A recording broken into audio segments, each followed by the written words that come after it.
Hi guys, shapes are very important part of After Effects and it's very important that you master them. In this lecture, you're gonna have an overview of how to create shapes in a correct way if you like. Please, if you have any question, remember Q&A is open for you. Post your questions, I will be very happy to help you. So let's start exploring shapes. We need to create a new composition. We're gonna take a plain composition so I can demonstrate for you. I will click and I will create here a composition called Shapes Trial. I will use 720 by 25. Feel free to use any one that you like. It's okay, it's no problem, just demonstration. And of course, I will leave it for 5 seconds, but we are not going to animate anything yet. The background color, I will use black. Feel free to use another one because it will show very well on your screen when you're going through this video. Click OK. To create shapes, of course, you're gonna come to the shape tool. I think you already seen it in this course a couple of times. If you click on it, you will select the shape tool that is already visible. If you long click, you will be able to select any shape tool that you like. There is the ellipse tool, the star tool, and the others. Let's start with the rectangle tool, a simple one. The first thing, the most important thing, is to make sure that Bezier path here is unchecked.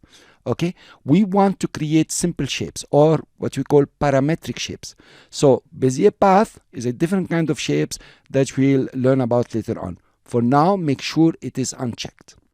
Now you notice here the bar has changed a bit. There is fill and there is stroke. And there are two options grayed out. You will see about them just in a second. To create a shape, it's pretty easy. You have a shape tool rectangle, you click and drag to create a shape. Now, these colors that I have here, the white and somehow the green, are the colors I used in my previous shape. You can come over here now and start changing the fill and its color.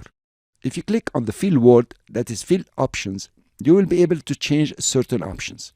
One of them is no fill at all. Here you are, there is no more fill. Or a solid fill, like you can see, or a linear fill. From time to time you will be able to use it. Fantastic colors, right guys? Or you have here the radial gradient. Okay, you will learn how to adjust this later. Let's go back to the plain color. You also have the blending modes. We will go through these in details later on. They are very interesting, by the way. For now, please leave it to normal. And you have the opacity. The opacity is how transparent it is. Now it's totally transparent at 0% opacity or full transparent at 100%. Cool guys, so actually this is all about the fill options. If you remove the preview here, you won't be able to see anything previewed unless you click OK. So always try to use the preview. If you click OK, you will set these options. You can come to the fill color, click on it, and change the colors the way you would like. Okay, of course, we are in solid colors now. And if you like this color, for example, you click OK. I click cancel just for simplicity.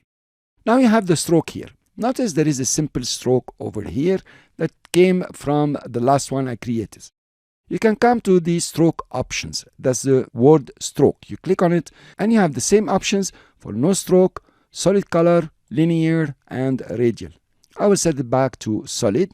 You have the blending modes, and of course you have the opacity. So actually it's pretty easy. For the stroke is identical to the fill. Click OK, and that's it. Now we come to the stroke size. This is important. I'm gonna make the size very big, or you can take it to 0 depending on what you want to do. Let's make it very big.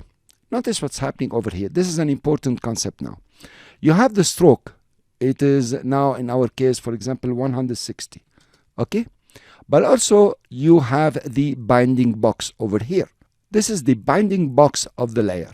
Now, the stroke is not completely inside the layer. Half of it is outside and half of it is inside. So, you need to keep that in mind because it will affect in your animation. And there is a way to put it all in or all out. So, actually, you want to set it to something good. For example, 10. And here you are, you created a shape. Click on the layer, select the layer. You can, of course, cycle it around, put it wherever you like. So actually, this is how you create a shape. It's simple, it's easy. And I'll see you in the next lecture